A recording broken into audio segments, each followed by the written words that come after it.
আজি তো আমি বাবা খান সবকে এনকাৰেজ কৰিবলৈ মন আছে আপনি মৰ্নিং তে উঠিছে ওলা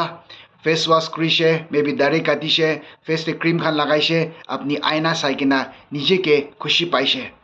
ইটো আয়নাটো শাদি কৰা পিছতে আপনি আছে দে আপনি লা মাইকি বেৰা টাইম দে আপনি কে মানুহ খান দেখি দে আপনি লা বাচ্চা খান বেৰা টাইম দে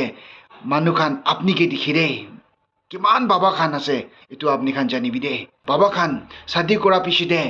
সংসার লা ইচ্ছাতে না যাবি ঈশ্বর লা এগেইনস্টে খাড়া নকরিবি বিয়া রাস্তাতে না যাবি ঈশ্বর লা কথা মানা বাবা একটা ঈশ্বর লা ইচ্ছা করা বাবা একটা একদম ফ্যামিলি ভাল কোনা চলাই থাকা বাবা একটা হবি দে তেতিয়াহে আপনি লা বাচ্চা বেড়াতাম দে আপনি কে দেখাতাম দে আপনি লা বাচ্চা খান বি রেসপেক্ট অনার পাব মাইকি বেড়াতাম দিবি আপনি কে দেখিব আৰু তাহান বি অনাৰ কৰিব মানুহ খান বি তাহানকে দেখি কিনে তোৰা বাবা একটা তো হেড অফ দ্য ফ্যামিলি আছে আৰু তাইটো হলে একটা আয়না আছে ফ্যামিলি কাৰণে এটো মন দিয়ে ৰাখিবি